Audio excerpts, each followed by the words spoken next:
tradition. The whole idea here is They're both. Out of the suit-up room, Commander Butch Wilmore and pilot Sunny Williams. They're both Air Force walking to test an pilots. elevator at the end of the hallway. Our CFT crew taking Fuck, their they're first old as steps well, aren't outside. they? Like, must be like Now onward 50s. to take launch pad. Most astronauts are, man. You know, you can have all that experience. Thousands and thousands of flight time. She's tested. She's flown in 30 aircraft. Oh wow. Getting in there. They've both got hundreds of hours space time. They've both been to the International Space Station before. They're yeah, they're top tier of their NASA. they're test pilots. Oh shit! Look at that. Doesn't look at that. Yeah, this was the launch. Well, that's very impressive. Look at that. Yeah, we can go back and watch the launch. I'll show you the launch. It's like a fucking dart. Look at it. We'll go back to the launch. Oh yeah, pretty cool.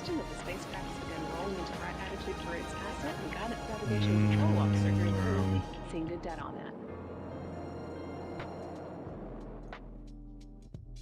America. Here we go. We'll go back to the launch.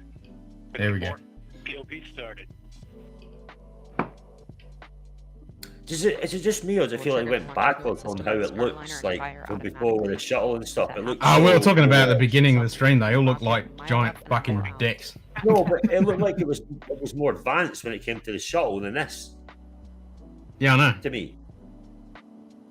Yeah, but this can be used 10 times. This capsule can be used 10 times. Oh, okay.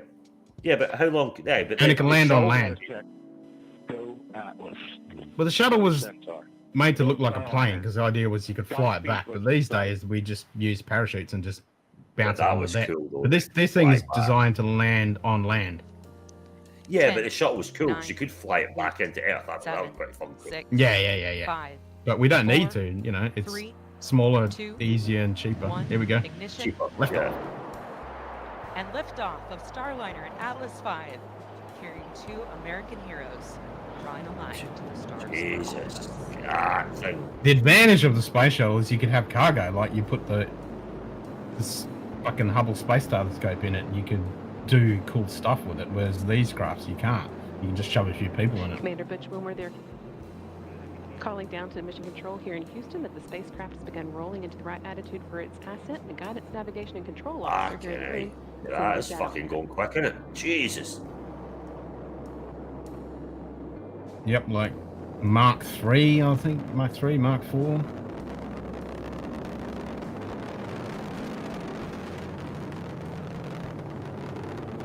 Starliner passing through max Q, or the So they're at max Q. dynamic pressure With the most amount of dynamic pressure pushing on them. Max G's.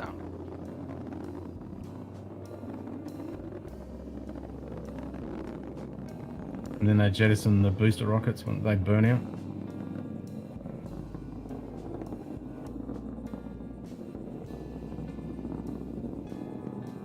Is that stuff coming off So the much fucking ice.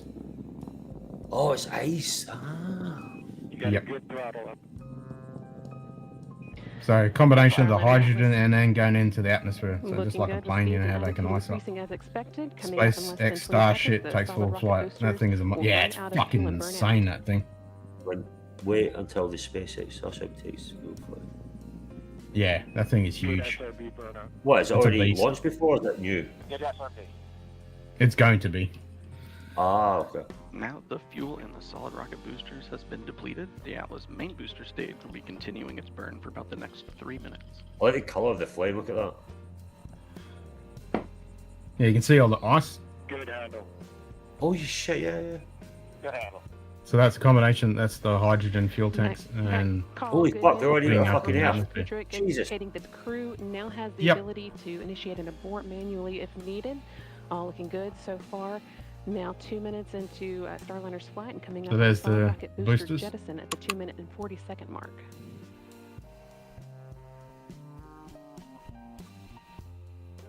That's pretty fucking cool, man. Pretty fucking Yeah, cool. that is pretty cool. I'm gonna lie. It still looks like a giant dick. On the tower, we heard Yes, it does, yeah. and to warm up. Massive head. Yep. 1452. But we got a successful fucking launch, so gotta be happy about that. Wow.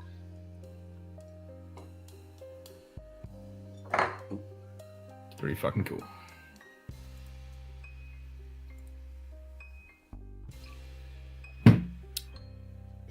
So they're now in space.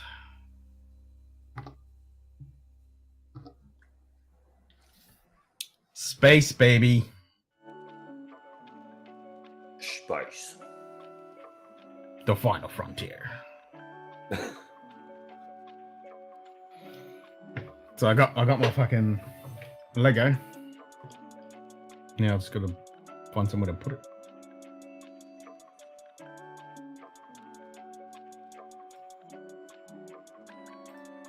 Where'd he go? Did he squirrel? He squirreled. Hello, hello, hello, hello. Hello, hello, hello. Oh. What the fuck you doing? Squirrel.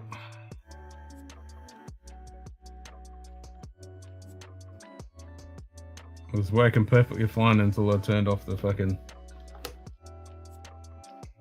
thing.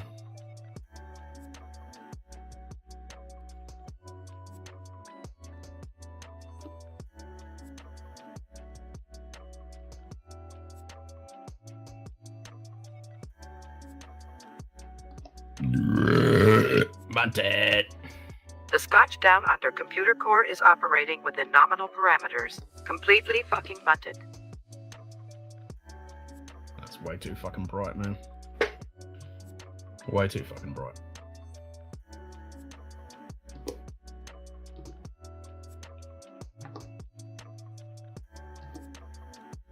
Too fucking bright.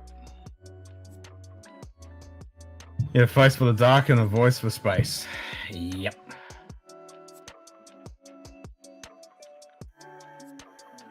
Oh, that evil W? Don't remind me. I had to be on site at 7 o'clock in the morning and I got to be fucking 8:30 tomorrow morning. So yeah, that's fucking, don't remind me.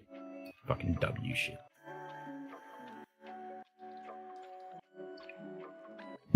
I had a horrible fucking W day.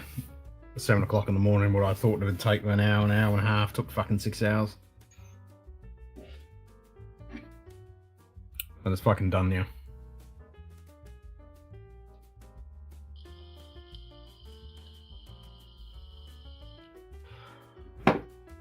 And hopefully tomorrow's jobs, hopefully there's only 2 units.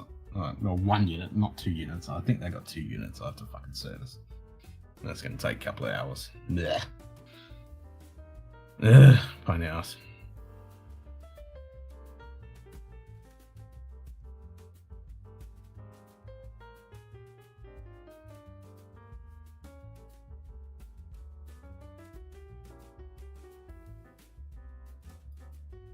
Yeah, it is what it is.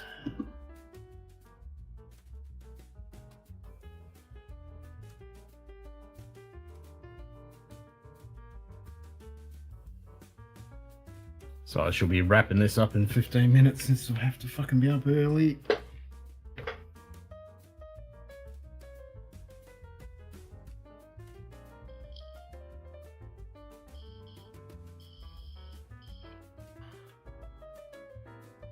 Trying to go for my shift Friday at 12 AM. What? Fucking strike, eh? Didn't have to work for, but pays us all an income. Yeah, passive income, baby. That'd be nice. Yeah, how do we get passive income? That's the ultimate, isn't it? JB! G'day JB _JB. What's up, Cheers, brother? mate. Did you see the launch? It was a good launch.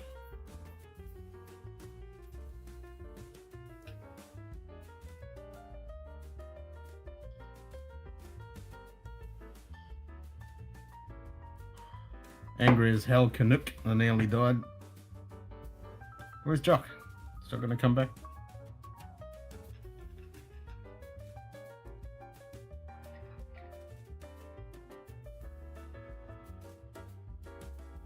Doesn't sound like it. Get your ass back in here, Jock. What's happening, JB? JB.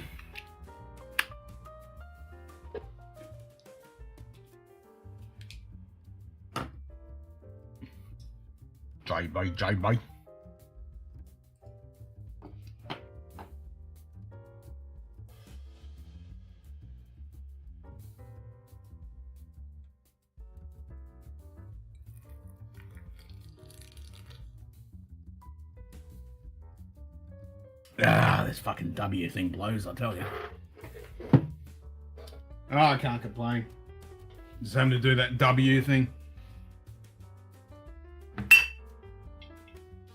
Jock is a bit like a puppy. Sometimes he always shows up, but you can turn your back and he pees. Leaves the stream on the carpet. I think we can officially say that was a squirrel. It's probably having connection issue bullshit thing. Even though it was perfectly fine for the fucking 20 odd minutes it was fucking on here. But we'll register a squirrel anyway.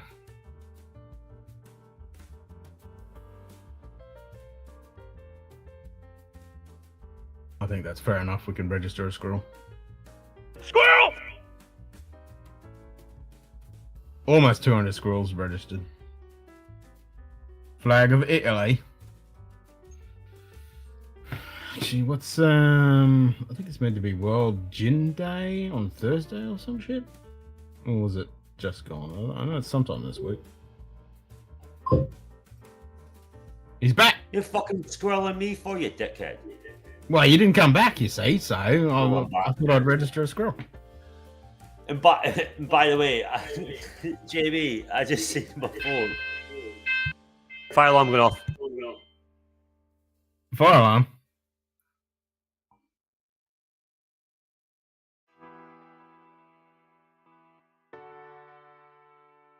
There you go. He's not good with his kid passing, but you know, he's. I just rewatched. I was on a phone call, and Marcelo said on the plane to Japan when he was with JB, he's going to sit in the toilet for like 4 hours on the plane. On the plane, right? He thinks he can sit in a plane toilet for 4 hours. He said he's done it before. Right? And just sit there with the door locked. Fucking hell. And I'm just going to tell you, if I've ever so much bullshit in my life, because I know obviously my wife is a cabin manager for an airline. Yeah, you can't sit in there. They will knock that fucking door down. And there's a reason why, in case you fucking have passed out on the toilet or yes. So I think it's about every 20 minutes or something they keep track. Exactly. He's literally said he's going to send fucking one of the toilets on the plane from Japan to London for 4 odd hours. Because he's done it before, he says. Did he end up buying 1969 giggity? Did he end up buying the fucking DJI gimbal instead of taking the fucking transformer? I have no idea, bro. I don't Oh care. My God. Yo, by the way, I bought some attire for me and Gary. I saw that. I saw you bought some attire. I've got it, mate. It's already here. It's already in my house. Can you tell us what you got, or I have to wait? You know what? I'll send you the picture. I sent it to JB. I'll send you the picture what it is. It's pretty cool. I'll send you on there. Yeah, send me a picture. Yeah. Actually, it's next Tuesday that it's World Gin Day. So I might see if I can do a stream. I'll see how I go with work shit. Second, there you are. Message. I sent it to JB already. It's pretty good. So this is what I've got for me and Gary for the breakfast on the Friday morning. I'm looking forward to that. Oh, I can't wait to make it. I love fucking cooking for people. So yeah, JB, jump on, bro. Is Marcelo gonna do his Formula One fucking? Oh, I don't care, mate. He's Formula One fucking. You know what? He's annoying me. You know what? I love him, but he's annoying me already. It's like Bangkok. Oh, But he's not listening, bro. He thinks. Oh shit! Nice. Oh, that's gonna be brilliant. But JB, my wife is look. The cabin crew will, if the toilet is shut for too long, they're concerned about safety. They're not going to let the toilet be fucking locked for fucking 4 fucking hours. You know what I mean? Smacking someone The guy's fucking clueless. He said he's done it before. I'm not. What the fuck? Do you know what? If my wife and I really wanted her to go to London, right, I would use every bit of my credit card for her to be in business class and have a fucking bed. I would pay that money. I just like how now all this stuff that he's doing is really helping her, and it's like, well, I told you what to fucking do. But Leo, but let's be honest, right? Like Ken, like you and Carly, right? Me and Vera, right? If I really wanted my wife to go to London with me, and she had a back thing, I'd be like, look, I'm going to pay the money, get you into business, get a bed, relax. I'll go do the economy shit, right? Fucking oath. Fucking oath. I don't give a fuck. I'll deal with the fucking payments on the credit card, whatever. Yeah. Relax, No, if I could, I'd make that happen, 100%. Of course I would. Like, there's no question. Yeah. I'm going to fucking sit in the toilet for fucking 4 hours. You can't. You fucking idiot. Oh, I've done it before. Oh, you ain't. No, you ain't. I can't wait till Vera comes home tomorrow. I might record it. I might do this, right? I'm like, babe. Record a reaction. I'm like, babe. So, and what I'll do, I'll put it into the groups for Marcelo and be like, so babe, so let's say if someone wants to sit in the toilet for 4 hours, right, to let their wife or husband to have 2 seats, and they just want to sit in the toilet. What's your procedure if the toilet's shut for 4 hours? I can imagine what I was. What? That would never happen. Are you crazy? Nope. Not only that, you're occupying a fucking toilet that other people can't fucking use. By the way, do people not know that they can actually open that door? They have a special key. They can. Open it. Exactly. There's Marcelo there, fucking sleeping and what? What the fuck? Fuck's sake. Jesus Christ. Oh, Marcelo, what the fuck? If you really loved your wife that much, bro, and you really wanted to go with a back problem, pay for business, bro. For her. 100%. And I've done that for my wife once when she came back from a bad flight. We went to Bali. I paid for her to have business, and I was in economy, so she could have a good sleep because she walked all night. And literally, she got changed in our car from our uniform to our own clothes to get to Bali. She went from America to here. I was like, she's business now, bro. That's it. Cheers, Donald. Don't W too hard, man. He's fucking. Oh, I'm going to sit in the toilet. Jesus Christ almighty. What a man he is. I mean, the Bro House has to have a dedicated fucking Marcelo toilet just for fucking him to stream on. I'll kick it in.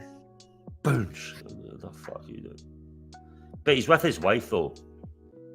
And I hope... Yeah, true. I was actually concerned that... Yeah, but you know what's going to happen. Mummy will be sleeping in the middle of the fucking night and he'll be on the fucking toilet streaming. Yeah, but but the thing is, though, he's with his beautiful wife who's never been to London, really, I think. Like, fucking have a holiday with Mammy as well. I think people like... Oh, yeah, you'll be able to do that. But in the middle of the night when Mummy's sleeping, he won't be sleeping. He'll be on the fucking toilet streaming. All right, my dungeon's going to be 24/7. Literal. Just fucking keep it running. Plug it into a fucking power source. I'll just keep the fucking thing going. I don't give a fuck. What am I going to do? I don't care. Yep. Plug it in. Stream wars bullshit. Give a fuck. I've spent fucking $60 on a tire for me and Gary to cook breakfast. I mean, I'm looking forward to that as well. Oh, fuck yeah. I'm looking forward to that. It's going to be fucking brilliant. JB, fucking A. I stayed in the bathroom 10 hours. When I heard him say, I've done this before. Dude, I was like, when the fuck? Tell me the last time you ever did that shit. And he's like, when I went to Thailand, I was there for 4 hours. And I'm like, fucking shit, bro. Are you fucking kidding me? He's pissing me off right now, to be honest with you, JB. He's pissing me off. You're going to spend 6 hours of a 14-hour flight in the goddamn bathroom. Are you fucking kidding me? Maybe are you going to do that? We never flew before in our lives. We don't know what it's like. No. Guys, he's annoying me right now. I'll be honest, he's fucking annoying me right now. Oh, he's gonna be your problem, not mine, bro. He ain't my fucking problem. I ain't here. Whoa. It was my problem in Bangkok. He ain't my fucking problem in London. Hey, Jock, just thank fuck you're not in the same room with him. No, I was literally getting a suite at the fucking Bangkok Marriott, and I fucking cancelled that to get a 2-bedroom fucking hotel room for that stupid little bastard. Okay? I am... And he even got the fucking... He even got the fucking lounge access, and my fucking God, I felt I'm going to lose it when he came out into the lounge, when he got hit, when he fell off a fucking tuk-tuk with bloody feet. He looked like a fucking homeless person. When I'm there with fucking Dodge, I'm thinking, what the fuck? It's almost like all your worst nightmares came true that trip. Hilarious, dude. You sit there in the middle of the night and you think, what could possibly happen if I share my? I'm actually quite concerned. I just want him to and stick all these crazy all these crazy scenarios start playing through your mind, and you dismiss all of them, and then they all truthfully happen.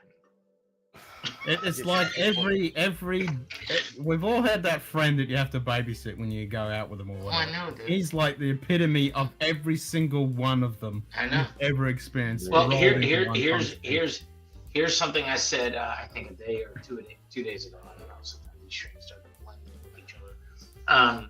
I said you're the type of guy that all your friends want to wind you up, and then when you wound up and you're like a top spinning, everybody tries to calm you down because you're going too far. Yeah, man, he's fucking up, bro. But the thing is, though, I think he's not traveled for such a long time, and the last time he was at was Bangkok, which is just crazy and fun.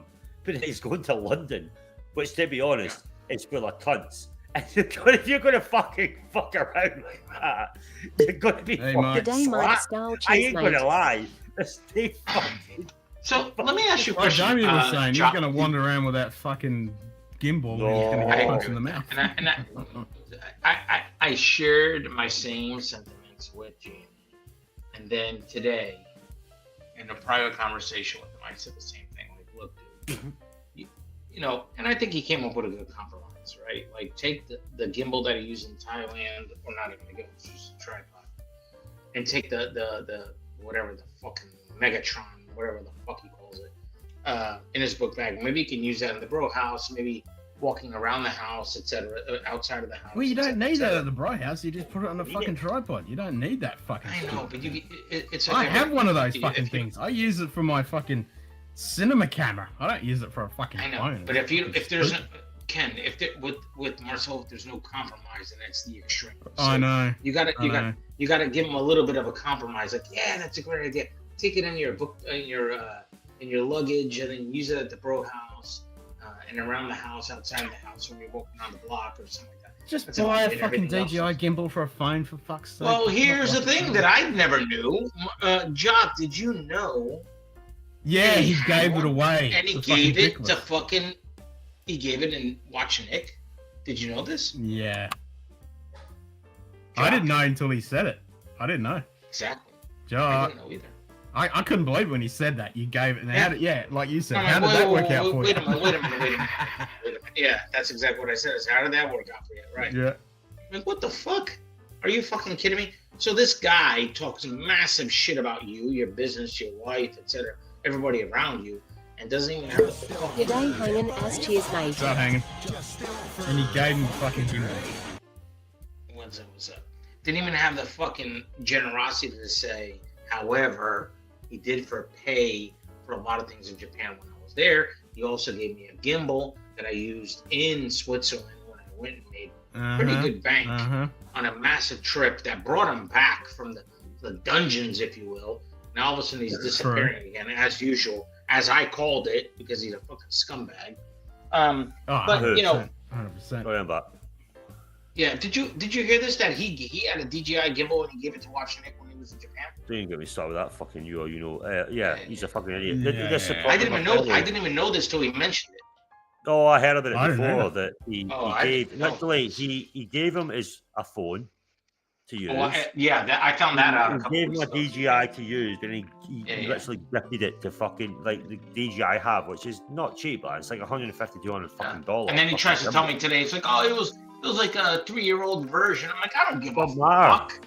Are you kidding me?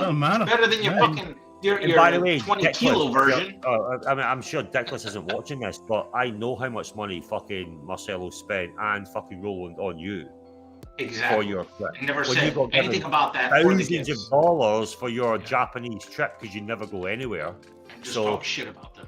Yeah, I just talk shit about a person that gave you like probably $400 or $500 worth of food from his restaurant for free, like steaks and everything. Equivalent $500 to $1,000 Bro, I'm drinks. ready. Give him a $300 gimbal. I'm like, fuck, dude. Actually, Ken knows the message that I sent you, by the way. I am ready to gear up. If he comes back and he wants to try, I'm ready. I've got that, and I'm ready to hit it. I'm ready to. Well, I told you. Let's wait to see if he comes back. If he does, then I'm ready. I'm fucking ready. He follows his typical MO where he disappears for a couple of months. Right? He disappears for a couple of months. He did put up something yesterday. But not bullshit. Who gives a fuck? Yeah. OC and well, JB, I don't know whether you saw. There's only 2 people banned on my fucking stream, and that's Aaron Fletcher and fucking that dickhead. Yeah, well, there you go. Both of them are. There's a reason. And by the way, you fucking. The funny part is Aaron is just annoying. That's all it is.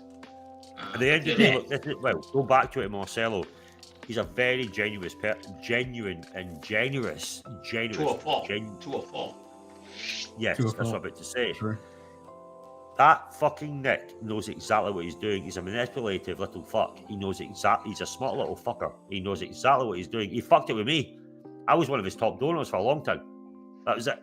You know, that's my own fucking, for my detriment to fucking be sucked in. He's not fucking stupid. And he knows what he's fucking doing. Yeah, but he's very temperamental too. So if he doesn't have, so for example, yesterday on Tan's chat. Sorry, Ken.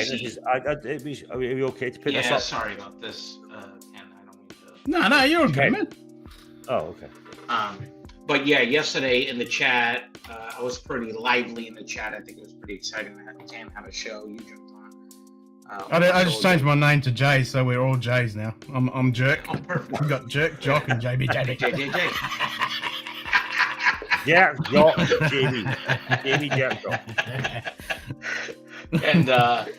And the funny part is that oh shit, what the fuck was I gonna say now?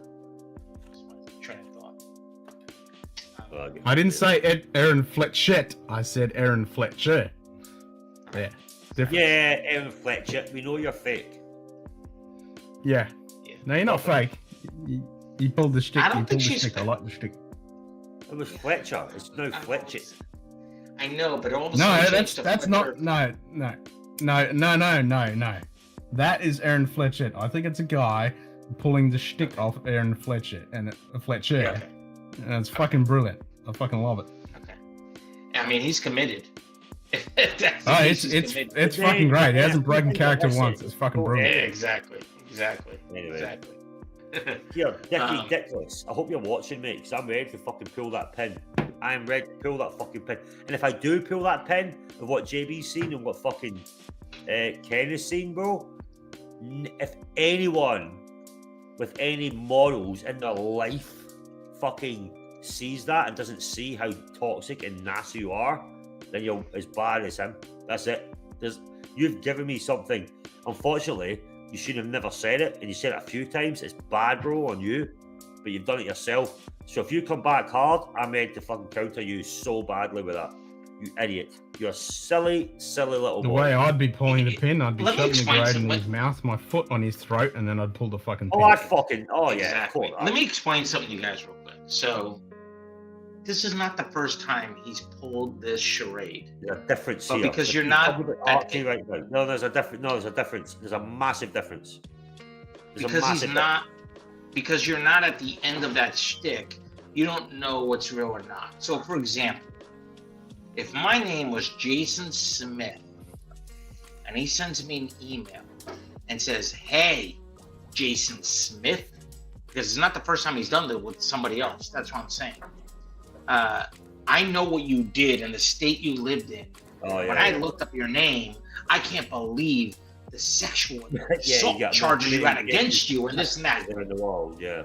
Now, he's not, this is not the first time he's done this. And people may think, okay, maybe he looked up the name. And the funny part is, time out for a second, just hear me out.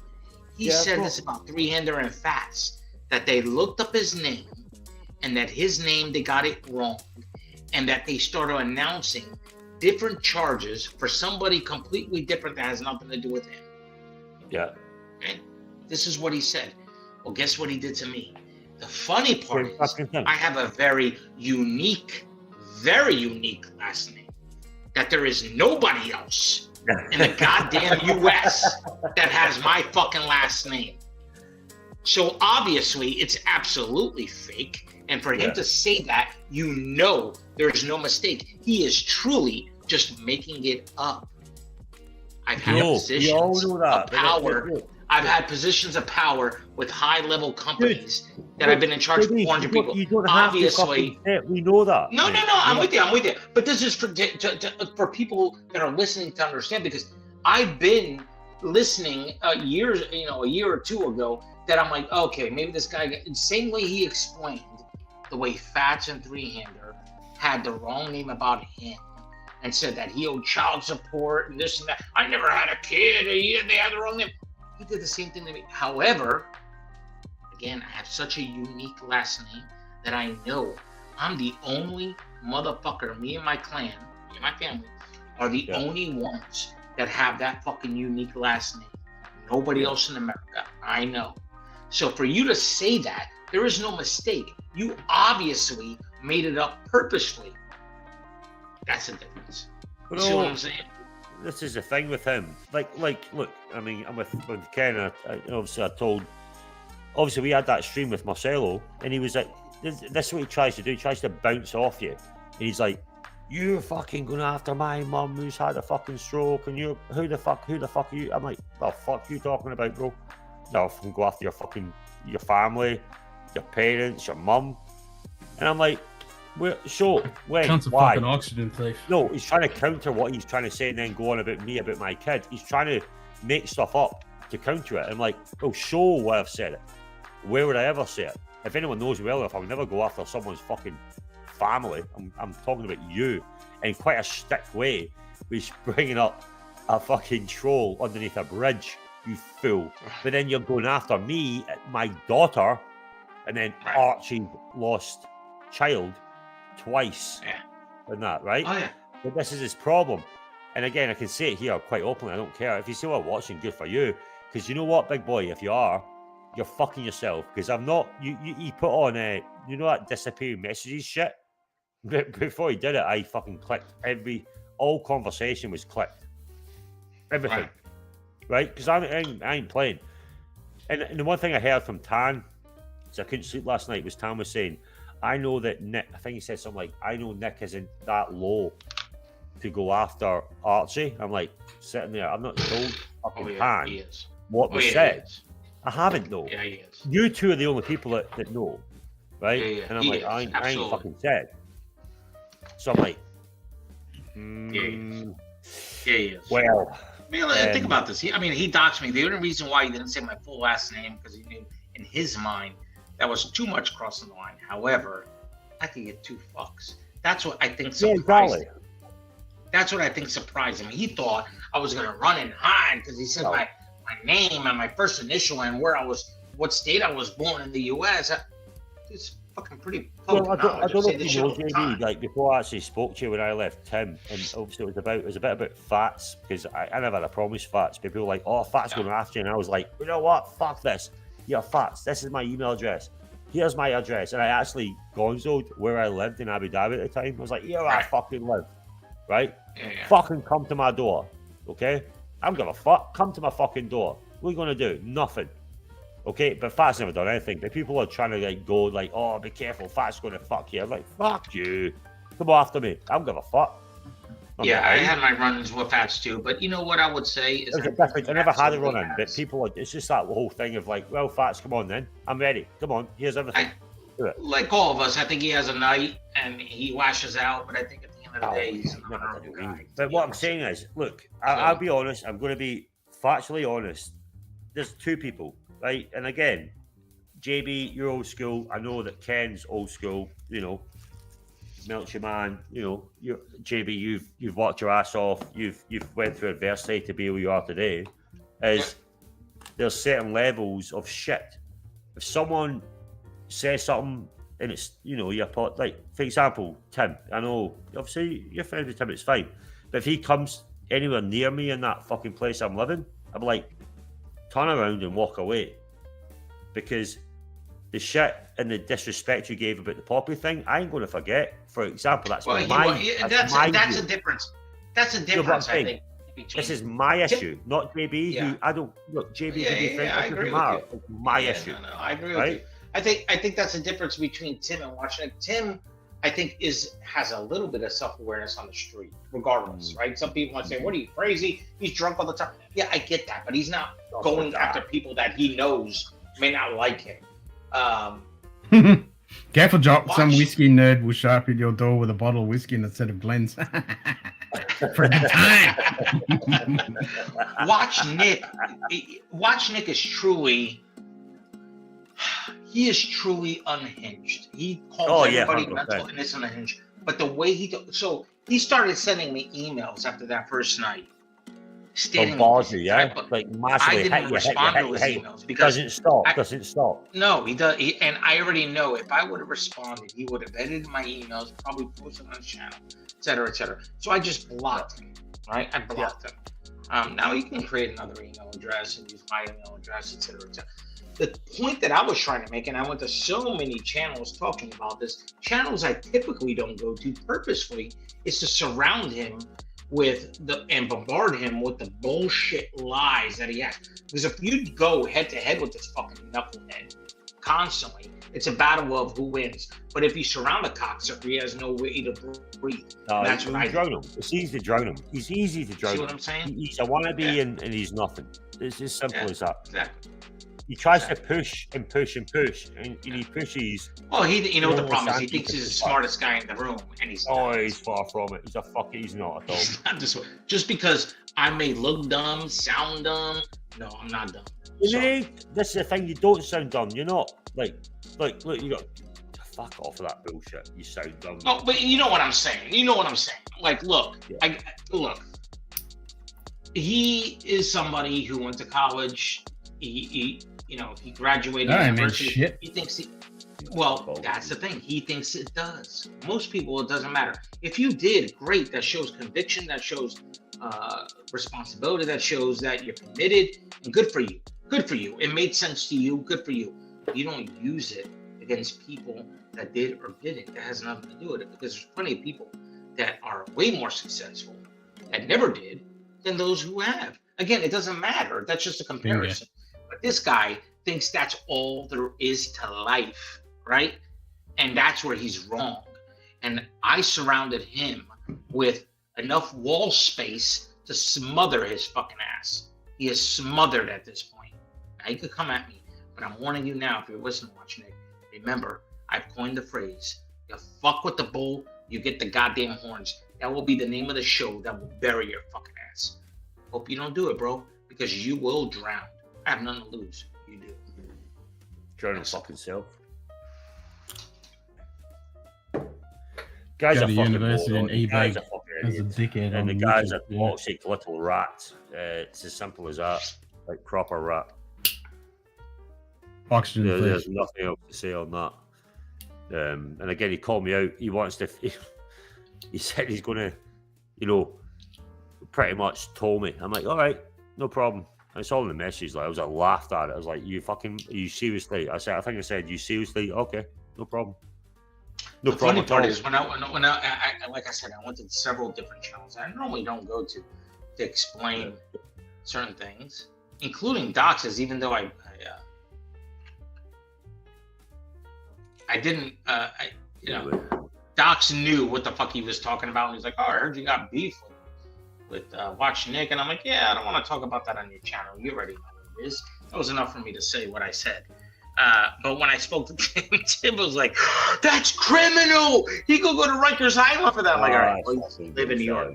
We all know that. So you listen to California, not New York. Calm down. He's like, you go to Attica. And I'm like, all right, well, here you go. I got my 5 seconds worth of what I needed to get through. Yeah. Thank you. I mean, that's bad. No, at the end of the day, it's like you're calling me out face to face, and yes, of course. I mean, I'm not a bitch like you. If I get my ass kicked, if anybody calls you to go outside the front door, yeah, okay, all right, fine. But I ain't scared to be outside the front door with that. Okay, so it's out there. He wrote it. It's not fucking hidden. it's for me again. I think it's silly. He's a fucking. Look, I think I think we're starting to see the trio crumble. Right? Doc's played his hand a little bit too early, and now is catching the wrath of it. And I think eventually he will fold. Crappy's already folded and staying away from this type of topic. But I think at the end of the day, let's put it in perspective. It's all coming out, and they're all going harder, too hard, because of. Let's put it in a different perspective. A father has to bury his son. Okay. So well, that's the thing. They thought that this was just a normal shtick. Sad. It's so sad. Well, this is the thing. I mean, think about yesterday on Tan's show. Think about when was the last time you ever heard Tan go so long and so hard on someone?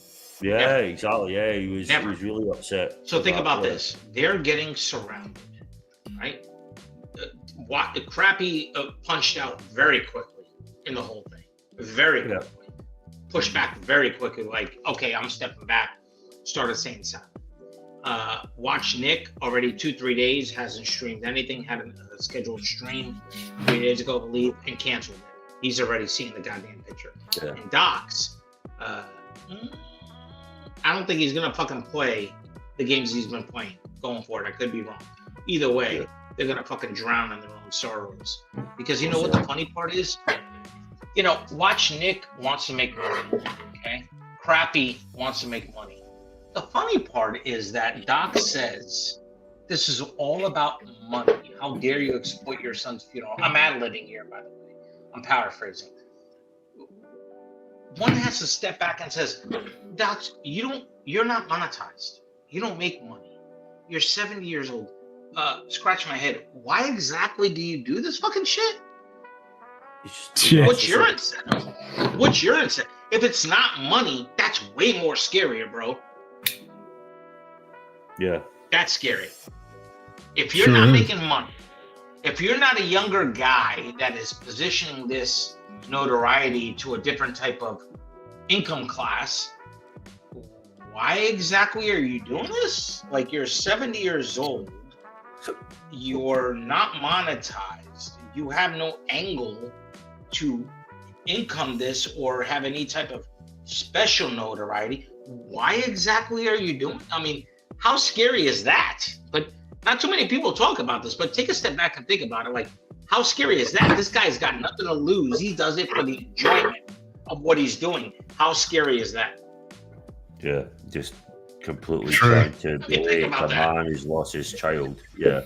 You cannot even fight that. The best thing you can do is just ignore it. That is somebody that has nothing to lose. That is somebody that has nothing to lose and somebody that has nothing to gain. And it's just right in the middle of who gives a fuck.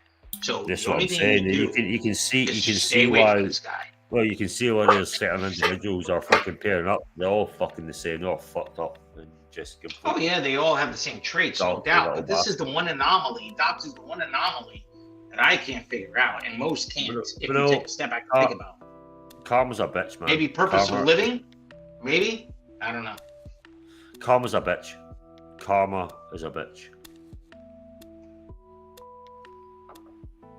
You guys are all different ages, but I think come and kick him in the fucking face, all of them. I'm pretty sure if I'm 70 years old, if I'm that lonely and I need a purpose of life, I 1000% can think of a different way to get a purpose of life than criticizing someone's dead child. I'm sorry. Yeah. Well, yeah. I mean, yeah. That's pretty fucking sad. I ain't gonna forget that. Yeah. It is what it is. At the end of the day, that's my saying. At the end of the day. At the end of the day. Ah, shit. Fuck. Has Mookie put that fucking clip up yet? I saw it only like maybe 2 or 3 times so far. It's pretty good. It's pretty fun. Yeah. To me, the best one is there's a lot of, look, Mookie makes a lot of good ones for sure. But to me, so far, my new favorite is the wow from Lux for sure. Mookie loves it. Oh, the handbag.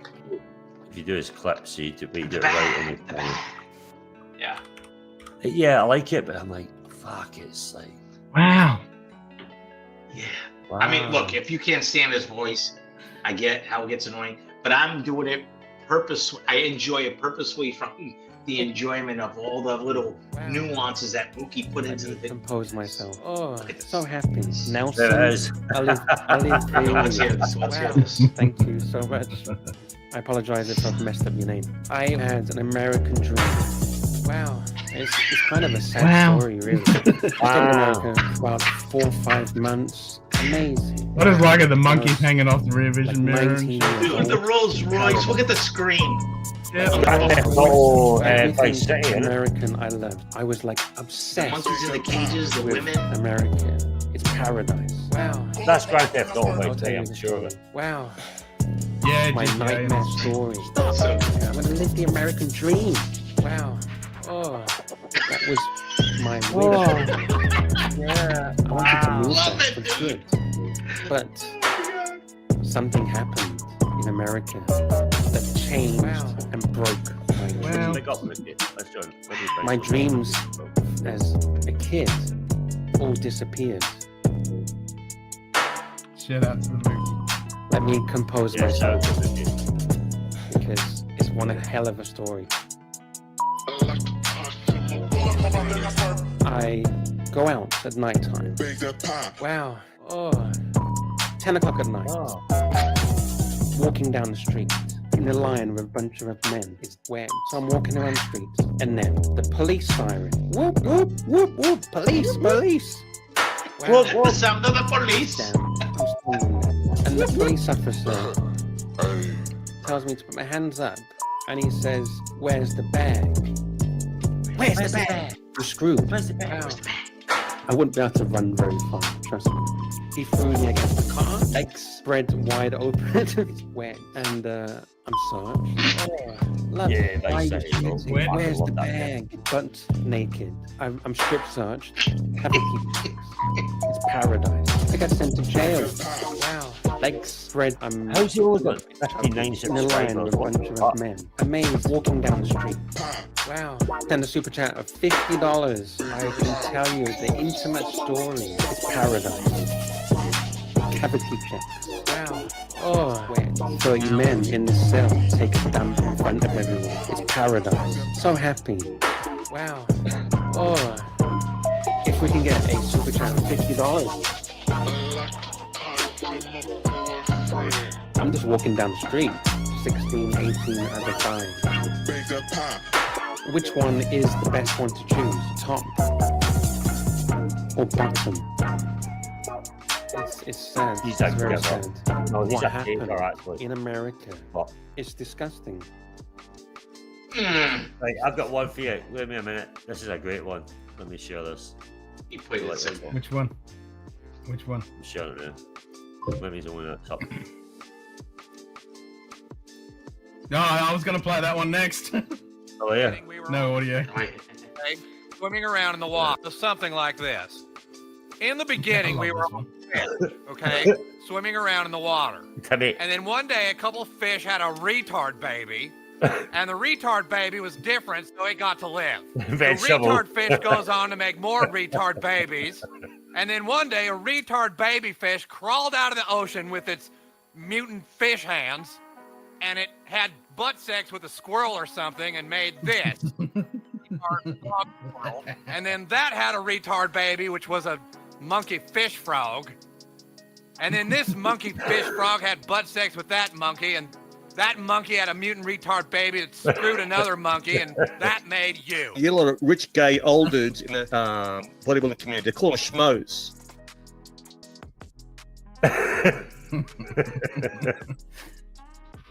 That's the best one. Wow. Oh my god. Wow. Wow. The funny part is I've been busting Lux's balls the last couple of days because of the fucking panelists. You have to, mate. He's a fucking. You know what? Keep doing it. He's Two a cunt. retards Like, that, don't, you know. you know, I'll be honest with you. When it comes to some, don't give him. Look, I think people get a bit. Oh, it's only Lux. You know what? Fuck him, bro. He knows what he's doing. He's not fucking stupid. Well, Right? listen, he made $2 yesterday. He made $7 today. And then the only reason for that is because Patel sent him a $6.99 super chat. And somebody sent him a membership chat I have membership chats. I won't even send it. That's how bad it was. I was busting his balls yesterday, busting his balls today. And guess, at the beginning of Marcelo's stream, what I sent him. What amount of super chat? $50. Wow. $50. Yeah. And then all of a sudden he jumps on. All of a sudden he jumps on and then jumps off. All right, motherfuckers. Fucking Pantera. People give me too much shit about it. Oh, Pantera. Yeah. Pantera is not to be discussed. That's a off-limits topic. We'll have to get you on the show to talk Pantera. Mike's an interesting guy because he was an ex-racing car driver. He had a Pantera. I don't know why. He's got some really primitive equipment. I want to get Mike the Snake on to talk cars. Let's just see if we can hear him. Oh, it's terrible static, Mike. I sent you an email, Archie. Day and night I get these emails. This is the guy who had the Pantera. Mike the Snake. Mike the Snake. Mike the Snake. You had a Pantera, didn't you? What is that? Oh, I did, yes. He used to race I love your race car. Pantera. You had a Pantera, Mike? Yes, I did. Wow. Sent you a bunch of pictures of my Pantera. Had a De Tomaso Pantera. De Tomaso. De Tomaso. De Tomaso. De Tomaso. De Tomaso. De Tomaso. Pantera. Pantera. Pantera. Pantera. Pantera. Pantera. Pantera. Fuck, I love them. Yeah. Did you like Pantera? My favorite car is a Pantera. Amazing car. Pantera. Pantera. Pantera. My Pantera? Yes. That looks like my old white Pantera right there. It's an Italian supercar. Fucking Italian car. Mid-engine Ford V8. Low center of gravity. It had 650 horsepower. Ford V8 engine. In an Italian supercar. The same transaxle, famous ZF gearbox, same exact transmission. It's a beautiful car. They're awesome. In 1972, I love the Pantera. What's a Pantera? A guitar? A watch? they were the fastest car in the world that I know of. They only made about 1,500 total that I know of. You had a Pantera, Mike? He owned a Pantera. And I drove the Pantera He on drove it. track. And he crashed and died many times. And died in the car. Hey! It was set up for racing. What does a Pantera go for these days? Like the average mean average, maybe $15. You have to hunt around for a bit, but you can find them. If I had $1 million, I would go buy a fucking Porsche 911. They're timeless. The Pantera's gone. Burnt down in the Californian fires. Dying in the Pantera. Assad burned the Pantera. Fuck. Why do you blame me for everything? Yes, you lost in the California fire. You burned the Pantera. Yeah. Satan took it back. You have many accidents. Tell me this, Snake. That was lost in the fire? It was. Yeah. The Pantera never burned. I forgot. No, the Pantera did not burn. Now you understand what kind of pain I am going through, Mike? He doesn't even have that fucking Pantera, Bear. It's ridiculous. I sold it. My stories are true. Is Mike fake your caddy faster than his fake Pantera? Pantera is my favorite car in the whole world. I want my Pantera back. Do you miss it? Oh, yeah.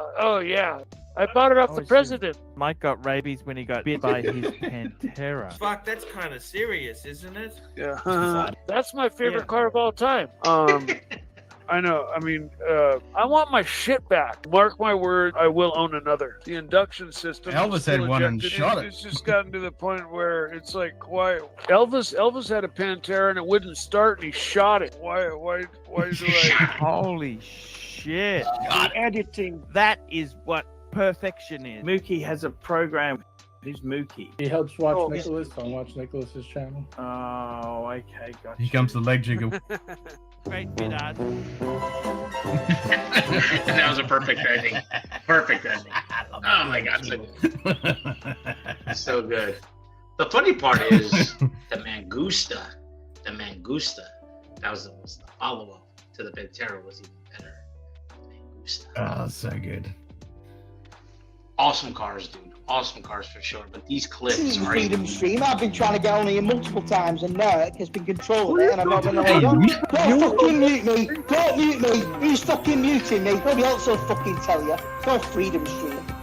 You're showing as much as these guys are. I gave the word to Mark and he didn't want to bring it up.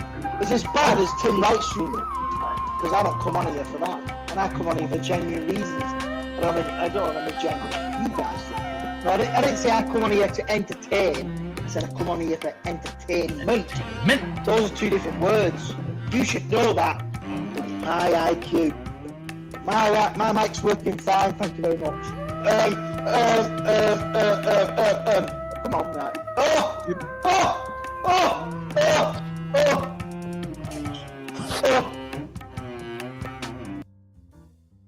Entertainment. Dude, I'll never forget. I think it was Toyota Mo that told Poway he was a classy guy, and this guy fucking bananas. Because Toyota Mo, I'm pretty sure.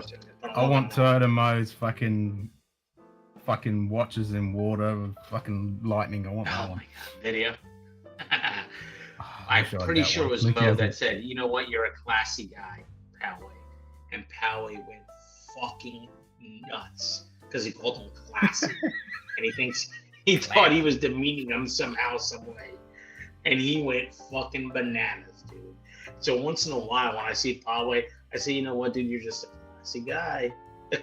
You're a classy guy. Throw that in there. I just always throw that in there from time to time. Holy shit. Monkey clips are the best. God damn it. Boom's a watch, man. Welcome, Jimmy. Who's Mike the Snake? Mr. Animation. I don't think it's real. USA all day. Day. You know the God's honest truth, man. You guys are blowing my mind. Blowing my mind. Still love you, girl. Boom's a watch. No matter what. USA all day.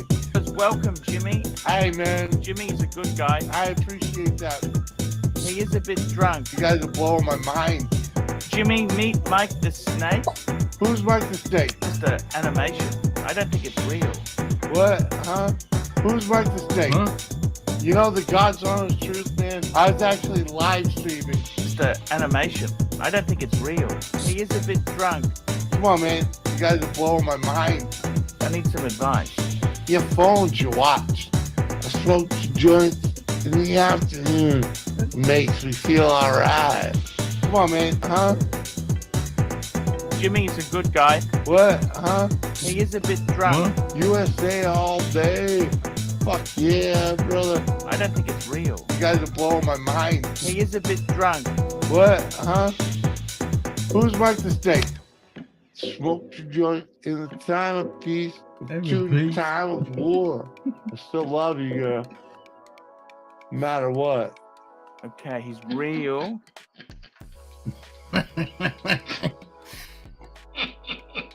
You say all day. Dude, Jesus Christ, so many good clips, dude.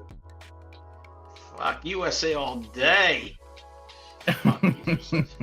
It's crazy, dude. So good. Where the fuck Oh, is John? God. Yeah, where the fuck's John? Let's get Z-Man on the screen to talk shit about Jock. That was hilarious. Yeah, go on, Z-Man. Oh, shit. Fucking crazy, dude. Fucking crazy. These clips. Anyway, thanks for having me on, buddy. I'm gonna jump off too. I gotta eat dinner here in a little bit. Yeah, I need to go to bed. I got fucking that W thing in the morning. God damn it. Gotcha, brother. Thank you for having me on. Great show, bro. Thank you. Always a pleasure, JB. JB! Always a pleasure. Thank you, buddy. Thanks, Ken. Have a good one. Peace out, brother.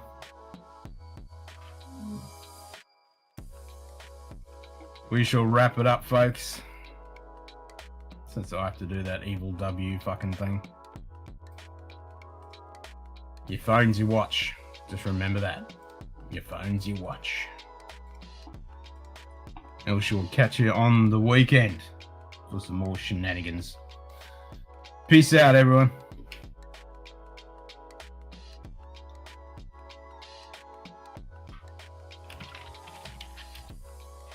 Peace.